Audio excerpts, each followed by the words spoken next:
ici Satou. Un jour, par un mélange d'erreurs humaines et de chance, je me suis retrouvé dans une suite luxueuse d'un hôtel chic. Je ne suis qu'un simple roturier de la classe moyenne, j'étais donc trop nerveux pour en profiter pleinement. On peut abuser des bonnes choses, je suppose. Pochi et Tama me tenant chacun par la main, je me suis dirigé vers l'escalier en colimaçon jusqu'à la sortie. J'étais le dernier des civils à sortir. Le guerrier fou de combat et quelques-uns de ses subordonnés étaient encore en bas, montant la garde à la porte. Pensant qu'il y aurait peut-être un contrôle des sacs à la surface, j'ai donc remplacé mon sac de garage par le sac normal, pendant que personne ne regardait. J'ai également pris environ les 2/3 des noyaux que Pochi transportait, plaçant le reste dans le stockage grâce au sac de garage. Le nombre réel de noyaux était bien supérieur à celui des autres, alors j'ai pensé que c'était mieux pour éviter tout problème. Une fois dehors, on devrait trouver quelque chose de bon à manger. Tu as envie de quelque chose en particulier? À manger? De la viande, s'il vous plaît, monsieur. On a vu de la viande énorme dans une calèche tout à l'heure, monsieur. Ces enfants adorent la viande, hein? J'avais supposé que c'était parce qu'ils étaient des hommes bêtes, mais je suppose que la plupart des enfants aiment ça. Mais la viande énorme, dont parlait Pochi était probablement de la viverne, non? Si possible, je préférerais éviter ça, alors j'ai fait de mon mieux pour la guider vers une autre sorte. Pochi, Tama, la viande est vraiment une chose merveilleuse. Mais que des esclaves l'exigent comme ça, c'est bien au-dessus de nos moyens. Nos moyens? Lisa est dure, monsieur. La viande est un luxe. Lisa était intervenue pour les réprimander, mais tant qu'on allait au stand de rue, je ne pensais pas que ce serait si cher. Même le steak de sanglier que j'avais mangé avant ne coûtait que quelques sous. Bon, on devrait fêter notre sortie du labyrinthe en vie. Et si on prenait un peu de viande? Youpi, merci, monsieur, si c'est votre volonté, maître. Je savourerai chaque bouchée. Toujours main dans la main, Pochi et Tama sautaient de joie. Quand je regardais Lisa, elle affichait une expression grave et serrait le poing comme pour faire un vœu solennel. Tu sais que tu n'as pas besoin de prendre ça au sérieux, pas vrai? La lumière du soleil était aveuglante quand nous sommes sortis du labyrinthe. Pochi et Tama m'ont entraîné en avant, bondissant dans la lumière du monde extérieur. À notre sortie, nous avons été accueillis par les visages anxieux et les clameurs bruyantes des gens qui étaient sortis avant nous. En regardant autour de nous, la raison devint évidente. La sortie menait à un terrain vague de la taille d'une cour d'école. Au lieu d'être parfaitement plat, le sol formait une spirale centrée sur l'entrée du donjon. Il s'agissait probablement d'un vestige de la création du labyrinthe, lorsqu'il avait englouti la place et les bâtiments environnants. Entourant la sortie, comme pour l'enfermer, se trouvait une clôture improvisée soutenue par des sacs de sable, avec des canons comme ceux que j'avais vus dans la tour de défense anti-dragon. Derrière ces canons, des archers se tenaient, de grandes arbalètes prêtes à tirer. Bien sûr, toutes les armes étaient pointées vers l'ouverture, autrement dit, l'endroit même où nous nous trouvions. Pochi, Tama et même Lisa semblaient nerveux, alors j'ai demandé à quelqu'un qui semblait mieux comprendre la situation. Eh bien, ils nous disent que nous devons rester ici jusqu'à ce qu'ils découvrent si l'un d'entre nous est un monstre déguisé en humain, ou infecté par une maladie démoniaque, ou quelque chose du genre. Je vois, donc, nous devons être mis en quarantaine. D'après les vérifications que j'avais effectuées plus tôt, il n'y avait aucun monstre dans le groupe et personne n'était atteint d'une maladie ou d'un poison quelconque. Bien sûr, je n'allais pas l'annoncer à qui que ce soit, mais même si je le faisais, personne ne me croirait. J'ai examiné les soldats autour de la barricade, mais aucun n'avait de capacité de jugement. Il nous faudrait donc attendre l'arrivée d'une personne ou d'une machine capable de déterminer ces choses. Heureusement, l'oracle et ses prêtresses étaient parmi nous, il n'y avait donc aucune raison de craindre que quelqu'un succombe à ses blessures. Ceux qui avaient des blessures légères étaient laissés à eux-mêmes pour le moment, mais ceux qui avaient des fractures ou de graves entailles avaient été soignés par magie et reposaient sur des capes étalées au sol. Ah oui, il me reste 3 potions et un baume non utilisé, alors je devrais les offrir aux blessés. J'achèterai d'autres souvenirs pour Martha et les autres plus tard. Ils ne voudraient probablement pas utiliser les médicaments d'un inconnu, alors j'ai demandé à Zena de les utiliser pour soigner les autres. Les enfants hommes bêtes devaient s'ennuyer à mourir d'attendre, car Tama s'était affalé sur mes genoux pendant que Pochi grimpait sur mes épaules. Je ne voulais pas qu'ils s'attirent les foudres des autres survivants en faisant trop de bruit, alors je les ai laissés s'adosser à moi et se reposer. Lisa tenait toujours sa lance et semblait monter la garde. Je la fis donc s'asseoir en face de moi pour faire une pause. Après 1 heure d'attente environ, des carrosses arrivèrent et l'opération de quarantaine commença. Apparemment, ils allaient appeler les gens un par un et les examiner à l'aide d'une pierre Yamato. Le capitaine et la prêtresse oracle furent appelés en premier, puis la soldate magique Zena. Apparemment, ils allaient d'abord examiner le personnel militaire, donc nous serions vers la fin. D'accord, je passe ensuite, mais je vous attendrai de l'autre côté. D'accord, oui, monsieur, compris. Tous trois semblaient nerveux tandis que je me dirigeais vers les carrosses. Je laissais mon sac à la fonctionnaire et me dirigeais vers la pierre Yamato. Ça devait paraître bizarre pour moi d'être encore niveau 1 sans aucune compétence après m'être échappé d'un donjon, non? J'ouvris l'onglet « Réseau » de mon menu. Les filles étaient maintenant au niveau 13, alors j'ai pensé que le niveau 10 serait à peu près correct. J'ai choisi quelques compétences propres à un commerçant, marchandage et estimation. C'est bizarre si je n'ai aucune compétence de combat? J'ai ajouté lancement et évasion par précaution. Suivant les instructions de l'officiel, j'ai posé mes mains sur la pierre Yamato. Mon regard a été attiré par le décolleté de l'officiel en face de moi, mais j'ai résisté avec force. Au lieu de cela, j'ai lu les informations affichées par la pierre, m'assurant qu'elles avaient été mises à jour avec mes modifications. Mon Dieu, pour quelqu'un qui n'est ni soldat ni explorateur et qui est à ce niveau à un si jeune âge, tu as dû traverser bien des épreuves. Oh, ce n'est rien d'aussi remarquable. La chevalière au maquillage épais qui se tenait au-dessus de la pierre était impressionnée par mon niveau, mais je l'ai détournée comme une vraie japonaise. Je te l'ai dit, rends-moi ta lance. Mon maître a fait ça pour moi, c'est aussi précieux que ma vie. Je ne peux pas m'en séparer, même un instant. Je te l'ai dit, tes sentiments n'y sont pour rien. Entendant des voix se disputer derrière moi, je me retournai et vis Lisa se débattre pour se séparer de sa lance. Lisa, vas-y, donne-la leur. Je veillerai à ce qu'ils la rendent plus tard. Si telle est ta volonté, maître. À mes mots, Lisa remit à contre-cœur sa lance à l'officier civil. Je notais le nom et l'affiliation de la femme dans le bloc-notes de mon écran réseau. Ce serait formidable si nous pouvions la récupérer immédiatement, mais à en juger par ma carte, on aurait dit que tout le monde était embarqué dans des carrosses et conduit au château. Je doutais que nous soyons emprisonnés ou mis à mort pour nous faire taire, mais nous risquions d'être assignés à résidence jusqu'à ce que la situation soit maîtrisée. J'imagine qu'un donjon apparaissant au milieu de la ville et l'apparition d'un démon supérieur constituent un cas assez inhabituel. J'entendis un léger cri derrière moi. Apparemment, ils étaient surpris que Lisa, une esclave, soit de niveau 13 et possède même 4 compétences. Je ne pouvais pas déchiffrer son expression, donc difficile de deviner ce qu'elle pensait, mais sa queue frémissait légèrement. Je pense qu'elle était peut-être un peu fière d'elle. Pochi et Tama me tendirent docilement le sac de noyaux et se précipitèrent vers moi. On aurait dit qu'ils avaient été autorisés à passer ensemble, probablement parce qu'ils étaient enfants. Aucun des deux ne pouvait atteindre la pierre Yamato, alors Lisa dut les soulever. Pochi semblait apprécier d'être porté, laissant ses bras et ses jambes se balancer d'avant en arrière. Pochi posa ses mains sur la pierre Yamato, comme le lui avait demandé le fonctionnaire. Cela déclencha des cris encore plus forts que ceux de Lisa. Il devait être étonné qu'une enfant de 10 ans soit de niveau 13. Pochi avait 3 compétences, elle aussi. Tama était la dernière. Lisa dut la soutenir, comme Pochi. Tama devait attendre ce moment avec impatience, car elle faisait la morte avec impatience, laissant ses membres pendre dans le vide. Les officiels ne firent pas tant d'histoires à propos de Tama. Son statut était tout aussi impressionnant, mais voir quelque chose de surprenant pour la 3e fois de suite a tendance à atténuer le choc. Tama parut un peu déçu. Ça a dû être dur d'élever des esclaves demi-humains pour être aussi forts, non? Non, pas du tout. Elles sont très talentueuses. Certes, nous avions traversé des moments difficiles, mais les filles étaient talentueuses aussi. Je ne serais probablement pas morte sans elles, mais je serais certainement tombée dans des pièges et j'aurais souffert bien plus que je n'ai souffert.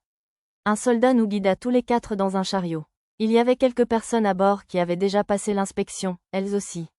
Il y avait un auvent au-dessus du chariot et des gardes armés postés aux 2 sorties. Nous ne connaissions personne à bord, alors nous avons voyagé dans un silence relatif. Certains de nos compagnons de voyage semblaient également détester les hommes bêtes, alors j'ai averti Pochi et Tama de bien se tenir. La peur fait ressortir l'agressivité. Finalement, après un long voyage dans une atmosphère oppressante, nous arrivâmes au château du comte. Un tissu recouvrait les 2 ouvertures, nous bloquant la vue, je n'ai donc même pas pu profiter du paysage. À notre descente de voiture, d'autres soldats nous encerclèrent et commencèrent à nous escorter quelque part. Où nous emmenez-vous? Ouais, on a traversé l'enfer pour sortir de ce labyrinthe. Un garçon à l'air délinquant et un homme d'âge mûr au visage effrayant s'enflammèrent en direction des soldats. Ils ont du cran pour faire ça avec autant de gardes armés autour de nous. On va vous mettre au cachot quelques jours. Ordre du comte lui-même. Ceux qui refusent de coopérer seront reconnus coupables de trahison. Maintenant, taisez-vous et obéissez aux ordres. C'est une question de sécurité publique. Ouah, je pensais qu'on allait juste être assigné à résidence. J'ai dû sous-estimer le pouvoir de l'aristocratie. Je suppose que je vais vivre l'expérience de la prison. Je venais de sauver la ville de Seriou des griffes d'un démon infernal, et voici en guise de remerciement, une invitation personnelle au donjon. Dommage, mais si je voulais garder mon identité secrète, il fallait que j'y aille sans me plaindre. La menace d'être accusé de trahison a dû fonctionner, car à partir de ce moment-là, tout le monde a suivi les soldats en silence. J'ai appris plus tard que si l'on est reconnu coupable de trahison, les membres de sa famille sont également considérés comme coupables. Le donjon était sombre et un peu froid. Les cellules n'avaient même pas de lit, on aurait donc dû dormir à même le sol en pierre. On nous avait dit qu'on nous donnerait chacun une seule couverture en tissu, donc les nuits seraient probablement glaciales. Pour couronner le tout, les seules toilettes étaient un pot sans aucune protection. J'aimerais qu'ils se soucient un peu plus de l'intimité ici. Globalement, ça avait l'air assez pénible, mais finalement, on n'a pas eu à y passer une seule nuit. Et, lequel d'entre vous est Satou? C'est moi, viens avec moi, tu es dans une autre zone. Un fonctionnaire guindé, qui semblait terriblement déplacé dans le donjon, vint me chercher. Ouah, tu veux que je laisse les filles dans un endroit pareil? Voyons ce que ma compétence, négociation, en dit. Ces 3 enfants sont mes esclaves. Si je suis muté ailleurs, j'aimerais les emmener aussi, s'il te plaît. On m'a ordonné de venir te chercher toi seul. On ne m'a rien dit sur les esclaves. Est-ce le moment où je lui offre un petit quelque chose pour adoucir le marché? Une pièce d'or serait sans doute de trop, alors je glissai une pièce d'argent dans la main du fonctionnaire. On peut faire quelque chose à ce sujet? Plus grand que compétence acquise, corruption, plus grand que compétence acquise, persuasion, l'argent sembla efficace, l'attitude de l'homme changea brusquement. Mais on ne m'a pas dit de ne pas les amener non plus. Très bien, ils peuvent venir pour l'instant. Ne me blâmez pas s'ils sont refusés, cependant. Ça me va, je pourrais sans doute convaincre la personne qui m'a demandé, elle aussi. Mes nouvelles compétences semblaient pouvoir m'aider, alors j'ai attribué des points de compétence à chacune d'elles. Cependant, si j'en abusais, j'avais le sentiment de déclencher un événement et de me transformer en un commerçant véreux. La personne vers laquelle on nous a conduits était un homme âgé que je n'avais jamais vu auparavant. Enchanté de vous rencontrer, sœur Satou. Je suis Deschamps, l'humble majordome de la maison Belton. Oh, il ne s'appelle pas Sébastien? Ou Jeeves? Enchanté, sœur Deschamps. Sœur Satou, je vous implore de m'appeler simplement Deschamps. Appeler ainsi un si beau vieux monsieur par son nom serait un sacré défi. Je suis sincèrement désolé du retard pris dans nos préparatifs. Imaginez obliger le sauveur du vicomte à rester dans un cachot. Veuillez accepter nos plus sincères excuses. Pas du tout, je vous suis assez reconnaissant de ne pas avoir à y passer la nuit. C'est assez difficile à voir, de toute façon. Tout en s'excusant abondamment, monsieur Deschamps me conduisit à l'une des maisons d'hôtes. Ce château est immense. Il est au moins aussi grand que le campus de mon ancienne université. Veuillez utiliser cette chambre. Il devrait y avoir une femme de chambre attitrée ici aussi. Monsieur Deschamps sonna une cloche sur une table près de la porte, et une femme d'une vingtaine d'années apparut d'une pièce attenante. Bien qu'étant une femme de chambre, elle ne portait pas l'uniforme qu'on voit à Akiba ou dans l'Angleterre victorienne classique. Elle portait une robe ordinaire, digne d'une dame de compagnie. Alors, ils n'ont pas encore de tablier ni de coiffe en dentelle ici, hein? Je pense qu'un japonais devrait introduire ça avant le miso ou la sauce soja. Bon, peut-être pas, mais quand même. Quelle déception. Je vais me retirer, excusez-moi, mais si vous avez besoin de quoi que ce soit, n'hésitez pas à demander à la femme de chambre. Ce n'est qu'une petite chose, mais c'est un témoignage de reconnaissance de la part de notre maître. Monsieur Deschamps me tendit une petite bourse. Il n'y avait pas d'argent à l'intérieur, mais de petits objets ressemblant à des cailloux. Probablement des pierres précieuses. Mais si c'était des bonbons, ce serait plutôt drôle. Refuser aurait été impoli, alors je l'acceptais en remerciant le vicomte. J'aurais préféré le remercier en personne, mais puisqu'il envoyait son majordome me remettre cela, il devait être trop occupé pour me rencontrer. Je pense qu'un vicomte est un échelon en dessous d'un comte, après tout. Pourtant, si ma mémoire est bonne, un noble de haut rang vivant sur le territoire d'un autre noble semblait assez inhabituel. Je suppose que même si les titres étaient similaires, je ne devais pas supposer sans réfléchir que le système était exactement le même qu'en Europe médiévale. Laissant le reste à la servante, monsieur Deschamps partit. Je vous en prie, permettez-moi de vous montrer votre chambre. Oui, je vous en prie. Je suivis la servante, écoutant ses explications. Pochi et Tama avaient reçu l'ordre strict de Lisa de rester silencieuses. Elle les portait dans ses bras comme des peluches. Leurs mains sur la bouche, leur pose était adorable. Le majordome et la servante avaient tous deux appelé cela une « chambre », mais le hall d'entrée à lui seul faisait au moins 12 mètres carrés. La maison d'hôte tout entière devait faire environ 650 mètres carrés. S'il s'agissait d'une suite d'hôtels, une seule nuitée coûterait probablement plusieurs mois de salaire. Le sol du salon était recouvert d'une moquette semblable à du feutre et comportait plusieurs canapés en cuir d'apparence confortable. Des coussins recouverts de tissu recouvraient également les meubles. On aurait dit le genre d'endroit où je pourrais vraiment me détendre. Cette pièce faisait environ 45 mètres carrés, avec ce qui ressemblait à une cheminée sans conduit contre le mur du fond. Mon intérêt a dû se lire sur mon visage, car la servante m'a fourni une explication.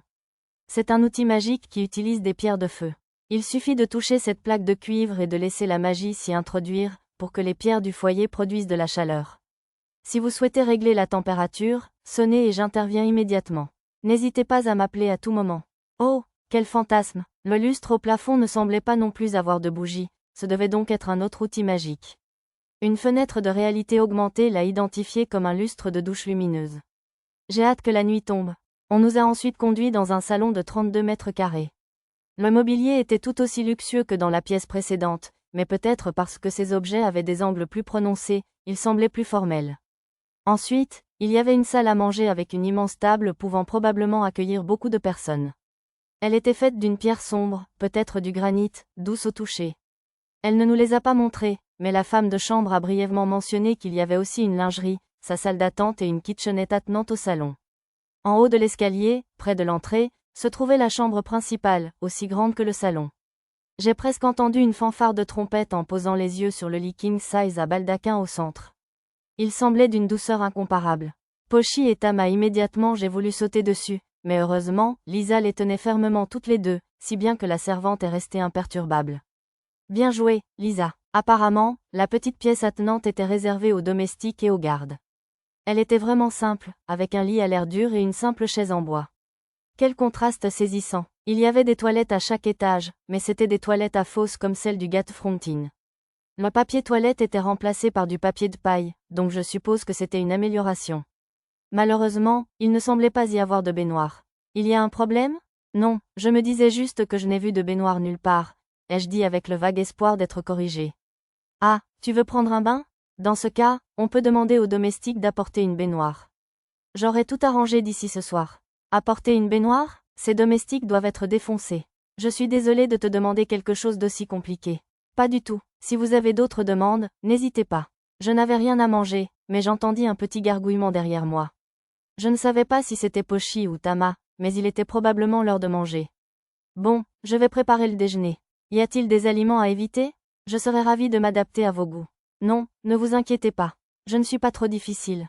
La servante s'inclina et quitta la pièce. Pochi et Tama s'étaient endormis dans les bras de Lisa. Alors, c'était l'estomac de Lisa qui avait gargouillé avant? Son visage était légèrement rouge, alors je fis semblant de n'avoir rien remarqué. En voyant la nourriture alignée sur la table, j'ai penché la tête, perplexe. Il y avait 7 assiettes de différentes tailles, toutes sous des couvercles en argent pour les empêcher de refroidir. Mais pourquoi n'y en avait-il que pour une seule personne? Était-ce encore une discrimination envers les demi-humains? Excusez-moi, mais n'y a-t-il rien à manger pour ces enfants? La nourriture de vos domestiques a été préparée dans une pièce séparée. Serait-il possible de leur apporter leur portion ici aussi? Manger ensemble est une coutume chez moi. Ce que je ne pouvais pas dire, bien sûr, c'est que je ne voulais pas manger toute seule. La restauration rapide était une chose, mais un festin comme celui-ci devrait être animé et réunir le plus de monde possible, je pense. Les filles bêtes reçurent des soupières de ragoût avec du pain de seigle. À ma demande, la servante nous apporta des assiettes supplémentaires pour que je puisse partager mon repas avec les 3 autres. La nourriture dans un château est aussi délicieuse que je l'imaginais. Miam, miam, la viande du ragoût est si généreuse et savoureuse, monsieur. Vraiment, elles font vraiment dans la bouche, n'est-ce pas? Il n'y a pas de viande comme ça dans mon assiette. Contrairement à mes plats, leur ragoût avait des morceaux noirâtres. En vérifiant l'écran de réalité augmentée, j'ai vu que la viande dans mon assiette était de l'agneau, tandis que la leur était de la viverne. C'est donc de ça que Pochi parlait quand nous avons quitté le labyrinthe. Ils ont l'air d'apprécier tous les 3, alors je ne ferai pas d'histoire. Après avoir remercié la servante pour ce délicieux repas, j'ai poliment demandé que nous recevions tous les 4 la même nourriture pour le dîner, même si cela impliquait de diminuer la qualité générale. Ce serait pénible de tout partager à chaque fois, après tout. Mon bain tant attendu prit la forme d'une baignoire en marbre assez grande pour une personne, portée par 4 domestiques. En plus de cela, plusieurs autres serviteurs, ou peut-être des esclaves, apportaient de l'eau chauffée ailleurs, chacun faisant plusieurs allers-retours pour la livrer. C'est un travail assez complexe. J'étais persuadée qu'il ferait appel à la magie du quotidien pour la remplir en un éclair. Après plus d'1 heure de préparation, le bain était enfin prêt. Je me sentais un peu désolée pour ceux qui s'étaient donné tant de mal pour l'installer, mais inutile de me retenir. Je leur donnerai un pourboire plus tard. Vous voulez prendre un bain, vous aussi? Oui, monsieur. Pochi et Tama observaient la baignoire avec intérêt, alors je les ai invités à se joindre à moi. Ils n'ont que l'âge d'aller à l'école primaire, donc je ne pense pas que ce soit un problème si je les laisse prendre un bain avec moi. Apparemment, ils avaient des peignoirs courts pour le bain, mais ça n'avait pas de sens de se tremper habillés. Avant de prendre le bain, on doit se laver. J'ai appris aux enfants à utiliser le savon, ce à quoi ils ont répondu avec enthousiasme. Waouh, ça fait des bulles blanches. C'est glissant, monsieur, mais on dirait que ça enlève bien la saleté. Il y a un problème, maître? À un moment donné, Lisa avait naturellement rejoint Pochi et Tama. Ces zones sensibles étaient bien cachées par la mousse de savon, mais la sensation était quand même un peu étrange, vu qu'elle était au lycée. Sa poitrine était aussi plate que celle des enfants, mais je ne pouvais m'empêcher de remarquer la courbe de son dos. L'eau est chaude, monsieur. C'est bizarre, mais c'est bon. Comme c'est étrange d'utiliser de l'eau pour se laver le corps. C'est terriblement luxueux, mais c'est merveilleux. Avant même d'entrer dans la baignoire, l'heure du bain était déjà un succès. Lisa semblait particulièrement heureuse. Sans doute à cause de toutes ces années d'esclavage, il leur avait fallu du temps pour se débarrasser de toute la saleté. Du coup, l'eau du bain avait refroidi. J'ai demandé à la servante si elle pouvait apporter plus d'eau chaude. Chauffer Kanetsu. Après qu'elle eut apporté de l'eau pour remplir la baignoire, elle a utilisé la magie quotidienne pour la réchauffer. Alors, chauffer un bain, c'est faire appel à la magie, mais... Bon, je suppose que c'était plus efficace que de changer toute l'eau. Attends, ce n'est pas ça qui compte. Ce que je veux vraiment savoir, c'est pourquoi elle a besoin de porter ça pour faire de la magie. Elle n'était pas complètement nue, mais avec sa petite robe, elle était au moins à moitié nue. Elle avait une silhouette magnifique, et si sa robe était mouillée, des choses se verraient à travers, ce qui n'aurait probablement pas dû. Il pourrait y avoir de la vapeur ici de plusieurs façons. La remerciant d'avoir chauffé la baignoire, je lui ai demandé, de la manière la plus détournée possible, comment elle s'était habillée. Ah oui, pour être prête à répondre à vos besoins à tout moment, je suis restée là, prête à vous servir. Ah, je vois. Avec une certaine réticence, j'ai poliment décliné ses services. Ouah, c'était pas loin. Sans les enfants hommes bêtes, j'aurais peut-être emprunté une voie qui aurait rendu ce jeu réservé aux adultes. La baignoire n'était pas assez grande pour que nous puissions tous l'utiliser en même temps, alors nous y sommes allés prendre un bain et nous réchauffer un par un. Lisa semblait avoir pris goût au bain, car elle demanda docilement si elle pouvait s'y tremper encore un peu. J'emmenai donc Pochi et Tama se sécher d'abord. Je les essuyai chacune avec une serviette douce. De nouveau vêtue de sa robe, la servante proposa de m'essuyer aussi, mais je refusai poliment. Je ne savais pas si j'étais à l'aise avec ce genre de service. Ce soir-là, notre dîner comprenait des mets extravagants, comme un énorme oiseau rôti. Il ressemblait à un poulet rôti, mais apparemment, c'était un oiseau appelé Shiga Wiretail.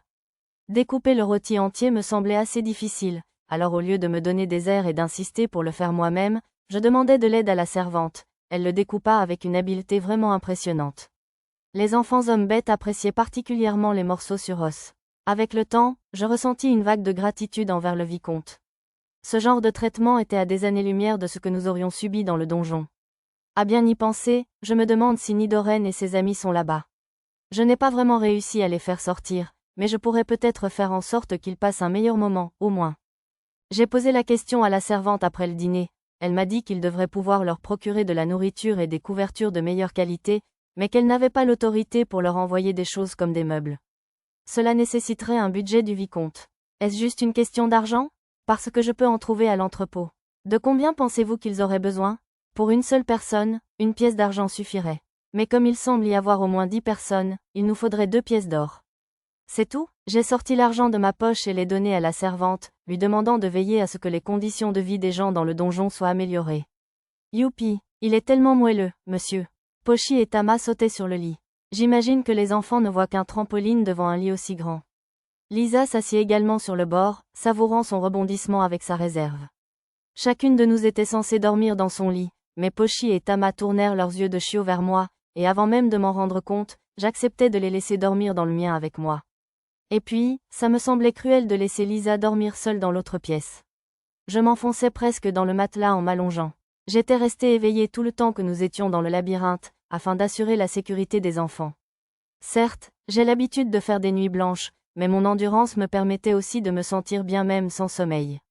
Pourtant, la fatigue s'accumulait petit à petit, et je finis par m'y laisser aller dans le lit moelleux, laissant mon esprit se détendre. Avec Pochi et Tama aussi chaudes que des bouillottes à mes côtés, je m'endormis dans un sommeil paisible tant attendu. La vie en résidence surveillée était étonnamment enrichissante. Je lisais souvent les livres d'introduction à la magie et à l'alchimie que j'avais trouvés dans le labyrinthe, le temps passait donc à une vitesse fulgurante. J'essayais aussi de pratiquer quelques sorts pendant mon temps libre, mais je n'arrivais pas à exécuter ces incantations incroyablement difficiles, même une seule fois. Les enfants hommes-bêtes étaient très agités, visiblement peu habitués à avoir du temps libre, alors je les ai défoulés en pratiquant leur technique d'épée et en mêlée dans la cour. Comme je commençais à manquer de livres, j'ai demandé à la servante d'aller m'en acheter. Ça aurait été suspect si je dépensais trop d'argent, alors je lui ai donné quelques pierres que j'avais reçues du vicomte. Je lui ai aussi demandé d'aller chercher des livres d'images pour Pochi et Tama, mais ils ne savaient pas lire, alors j'ai fini par leur lire à voix haute. J'avais un peu l'impression d'avoir mes propres enfants. Même assignée à résidence, ce n'était pas comme si je ne voyais personne. À 2 reprises, quelqu'un qui semblait être un fonctionnaire est venu me rendre visite. La première fois, elle était venue m'interroger sur ce qui s'était passé dans le labyrinthe et me rendre mes biens confisqués. Lors de cette visite, j'ai été surpris d'apprendre que tout ce qui est trouvé dans un donjon appartient à celui qui l'a trouvé. Donc, si vous tuiez quelqu'un dans un donjon et lui voliez ses biens vous appartiendraient légalement? Après avoir raccroché, j'ai interrogé le fonctionnaire. Ne vous inquiétez pas. Cela apparaîtrait dans les informations sur la prime du coupable, sur la pierre Yamato.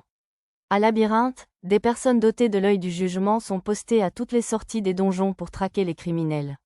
Il y a aussi des gardes avec ce don à chaque porte de Seiryu. Cela semble être un don pratique, qui était d'ailleurs une compétence héréditaire. Mais apparemment, celui-ci ne se retrouvait que dans les lignées des fervents disciples d'Urion. Il n'apparaissait que chez une personne sur quelques centaines de personnes de la foi d'Urion, donc chaque ville ne comptait que quelques individus le possédant. Je me demande quels dons sont accordés aux adeptes d'autres dieux. Il semblait bien que tous les noms de dieux finissent par Ion, sauf celui du dieu dragon Aconcagua. Y avait-il une raison pour que ce soit le seul nom qui ne suive pas la règle? Mes pensées s'étaient un peu égarées, mais la conversation de la fonctionnaire ne faisait que commencer. Apparemment, le gouvernement du comté procédait à l'achat forcé des noyaux confisqués avec mes biens, alors on m'a donné un petit sac d'argent en guise de restitution.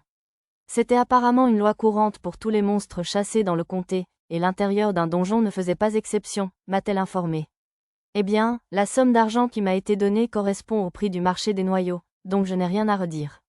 À en juger par le ton de la fonctionnaire, il semblait que les noyaux étaient une ressource généralement rare.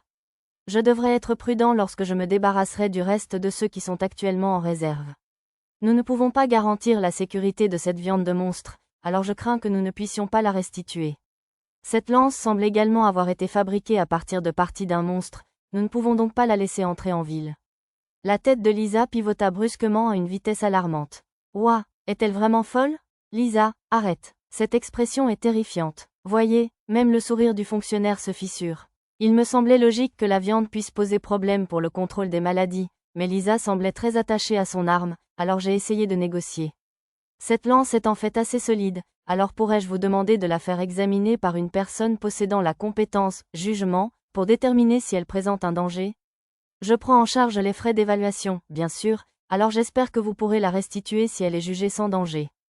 C'est très bien, je m'occupe des arrangements. Si on le juge en sécurité, il vous sera rendu avec le reste de vos armes à votre sortie du château. Merci beaucoup. Ah oui, je devrais vous poser une question sur les filles bêtes. J'ai une autre question. Je lui ai demandé à propos des droits de propriété des filles. Je vois. Alors, vous avez trouvé ces esclaves dans le labyrinthe après la mort de leur propriétaire, vous les avez accueillis et vous les avez ramenés avec vous? Oui, c'est exact. Lisa acquiesça également. Pochi et Tama étaient pendus à ses jambes, somnolentes. On vous ennuie? Dans ce cas, elles vous appartiennent maintenant. Vraiment? Enfin, j'avais prévu de les acheter et de les libérer, de toute façon, mais quand même. À moins qu'ils n'aient tué leur maître eux-mêmes, les esclaves dont le maître meurt dans un donjon sont assimilés à des objets trouvés là-bas. Donc, légalement et coutumièrement parlant, vous êtes désormais leur maître. Elle écrivit quelque chose sur un papier d'apparence officielle et le lui tendit. Ceci est un certificat temporaire pour déclarer officiellement votre propriété.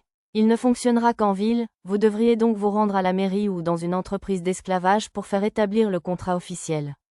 J'ai demandé si nous pouvions nous en occuper au château, mais ce n'était pas de sa juridiction, donc ce ne serait pas possible. J'imagine que la bureaucratie était compliquée, même dans un monde parallèle. Lors de cette visite, je lui ai également communiqué les noms, les mèches de cheveux et les effets personnels des défunts du labyrinthe. Sa deuxième visite avait donc pour but de m'informer des résultats.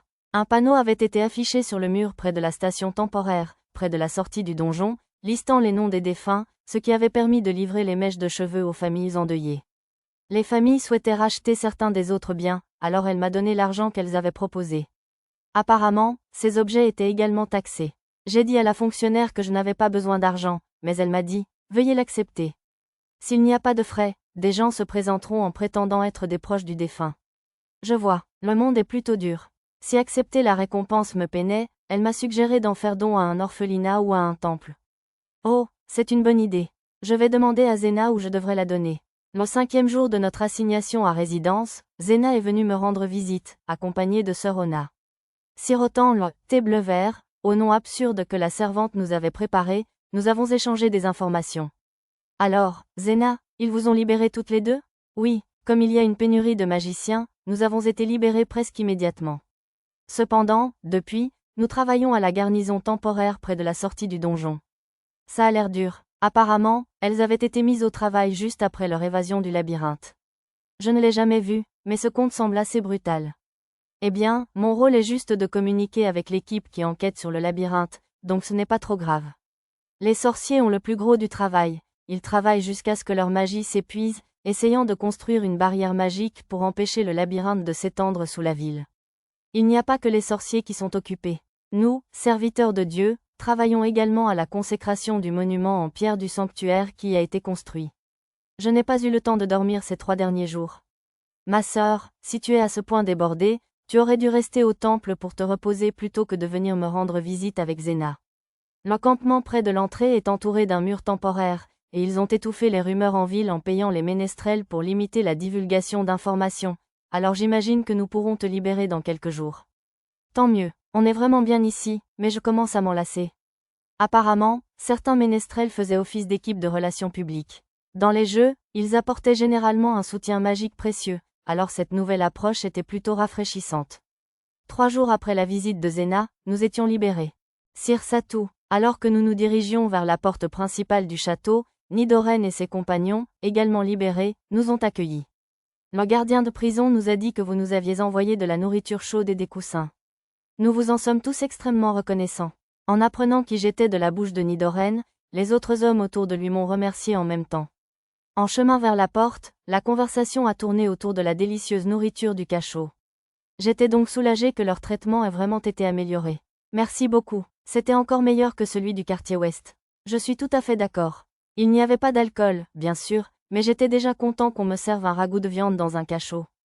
Ouais, c'était tellement bon que j'aurais pu y rester quelques jours de plus. Personne ne nous croira quand on leur racontera ça dans le quartier ouest. Sans blague, sur ce, les hommes rirent de bon cœur. Ils semblaient avoir plutôt bien supporté la captivité. J'aimerais bien être aussi coriace qu'un jour. Nidoren a dit qu'il s'occuperait gratuitement des formalités administratives pour la propriété des filles en remerciement de mon aide, alors nous sommes allés le retrouver au marché aux esclaves. J'aurais voulu l'accompagner immédiatement, mais la calèche qu'il avait prise refusait l'accès aux hommes bêtes, nous avons donc dû y aller à pied. Apparemment, les demi-humains étaient un peu mieux traités dans le duché au sud ou à Labyrinth City au sud-ouest, alors peut-être devrions-nous déménager là-bas. Et, vous, avec vos oreilles de chien, ils n'ont rien de mieux à faire? Je me suis retournée, irritée, et j'ai trouvé le jeune homme blond que nous avions sauvé de l'araignée dans le labyrinthe. À bien y penser, il semblait vouloir dire quelque chose pendant que nous parlions avec Nidoren. Puis-je vous aider? Non, pas vous. J'ai quelque chose à dire au gamin.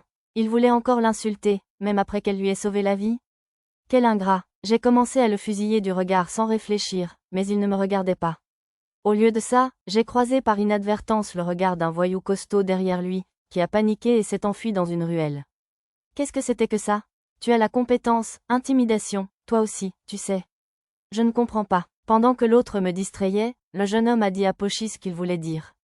Merci de m'avoir sauvé. Je suis désolé de t'avoir donné un coup de pied. Il l'a dit à voix basse en s'éloignant, mais nous l'avons tous les 4 clairement entendu. Je doute qu'il ait complètement changé son attitude anti-homme bête, mais si nous avions amélioré son attitude, ne serait-ce qu'un tout petit peu, ce serait quand même bien. Pochi a levé les yeux vers moi d'un air triomphant, et je lui ai ébouriffé les cheveux avec enthousiasme. Sa queue semblait sur le point de se briser si elle remuait encore plus fort. Tama a couru vers moi et s'est accrochée à moi aussi, bien sûr, alors je lui ai caressé la tête. Lisa se tenait près d'elle, les regardant de haut et hochant la tête avec un sourire affectueux. Tu es qui, leur mère? Plus tard, chez Nidoren, j'ai signé le contrat pour devenir officiellement le maître des filles. Je voulais les libérer immédiatement, mais le marchand d'esclaves m'a supplié d'aller voir quelques esclaves qui n'avaient pas été vendus aux enchères, alors je les suivis consciencieusement. Je sais que techniquement, je viens de prendre les filles, mais je compte les libérer immédiatement, donc je ne cherche pas à en acheter d'autres. Je préférais engager un guide touristique. Puisque les filles qu'il voulait me montrer étaient celles qui restaient de la vente aux enchères, il n'était pas surprenant qu'elles aient toutes des particularités. Je n'ai pas prêté attention à ces explications, jusqu'à ce qu'il ne reste que les deux dernières. En les voyant, j'ai vite révisé mon opinion sur les talents de vendeur de Nidoren. Je vois, alors il m'a montré toutes ces autres avec des particularités étranges pour que celle-ci soit plus belle en comparaison? La première était la petite fille à l'allure japonaise que j'avais vue dans une calèche sur Center Street. Elle n'avait que 14 ans, mais elle était adorable avec un très beau visage. Ses longs cheveux noirs brillaient d'une telle pureté qu'elle pourrait facilement gagner sa vie dans les publicités pour shampoing. Si elle n'avait pas été si jeune, j'aurais probablement été tentée. Je m'appelle Lulu. Elle se présenta à voix basse. Apparemment timide, elle baissa immédiatement la tête après avoir parlé, cachant son beau visage dans ses cheveux. Nidoren a continué avec des informations supplémentaires, mais j'avais du mal à en croire mes oreilles. Elle est peut-être difficile à regarder, mais elle a le sens de l'étiquette. Vous dites qu'elle est laide? Si cette fille n'est pas belle, alors 99% des femmes non plus, vous savez. J'ai pensé que « difficile à regarder » était une expression détournée pour complimenter la beauté d'une fille, mais plus il continuait, plus il semblait que ce n'était pas le cas. Les critères de beauté seraient-ils simplement différents ici? Avec la permission de Nidoren, j'ai effleuré ses cheveux et sa joue. Non, je n'allais pas céder à ses charmes et changer ma catégorie pour « agresseur d'enfants ». Je voulais juste confirmer quelque chose. Je lui ai murmuré quelques mots à l'oreille, mais elle a semblé perplexe, comme si elle ne les avait jamais entendus. J'avais pensé qu'elle était peut-être japonaise, mais je suppose que je me trompais. La dernière esclave que Nidoren me présenta ensuite était la fille aux cheveux lilas que j'avais déjà vue avec Lulu, Arisa. Elle avait 11 ans, une jolie petite fille aux cheveux flottants et aux traits nord-européens. Même si elle n'était pas tout à fait du même niveau que Lulu, il était surprenant qu'elle n'ait pas été vendue, jusqu'à ce que je me souvienne de ses titres sinistres. Les yeux ronds et écarquillés d'Arisa me regardèrent d'un air suppliant. Bon, arrête de me fixer comme ça. Je suis vraiment désolée, Sir Satou. Elle est d'habitude si intelligente que même ses cheveux violets de mauvais augure semblent insignifiants, mais elle semble avoir été captivée par vos charmes. Sur ce commentaire étrange, Nidoren pressa la fille de parler. Non, ce n'est absolument pas le cas, mon ami. Je ne pus m'empêcher de sourire ironiquement. Pourtant, j'étais surpris que ce soit sa couleur de cheveux et non ses titres qui l'aient empêché d'être vendu. Les cheveux violets étaient certainement inhabituels, mais je n'avais jamais entendu dire que cela pouvait être un mauvais présage. Enchanté de vous rencontrer, Sir Satou. Il y avait quelque chose d'étrange dans la façon dont sa voix enfantine avait prononcé mon nom. Je m'appelle Arisa. Je suis devenue esclave après avoir perdu mon royaume, mais je peux vous donner toutes les informations que vous souhaitez sur ce monde. Je suis certaine que je vous serai d'une grande utilité. Sa voix vive ne convenait absolument pas à sa voix extrêmement jeune. Je l'imaginais sans doute, mais cela ressemblait étrangement à celle d'une étudiante passant un entretien d'embauche. Comme son titre l'indiquait, elle était une ancienne princesse, ce qui expliquait peut-être pourquoi elle souriait si élégamment tout en se vantant si vigoureusement. Cependant, j'avais l'impression qu'il y avait un sens caché gênant derrière cette dernière phrase. Vous ne pensez tout de même pas que je demanderais des faveurs sexuelles à un enfant, n'est-ce pas? Cheveux violets mis à part, l'expression « ce monde » et le nom d'Arisa m'intriguaient vraiment. Une fois de plus, j'ai obtenu la permission de Nidoren de me pencher vers elle et de tenter la même expérience que j'avais tentée avec Lulu. Ah, je déteste les araignées, enlève-la, Burke, c'est le pire. Son air de princesse imperturbable disparut aussitôt, et elle réagit comme n'importe quelle fille normale. Après tout, je lui avais murmuré, il y a une araignée dans tes cheveux, à l'oreille. En japonais, je ne sais pas avec quel kanji s'écrit Arisa, mais cette fille me ressemble vraiment. Lulu et Arisa. Dès l'instant où je les ai vus se faire bousculer dans cette calèche, j'ai cru que j'étais vouée à devenir leur maîtresse.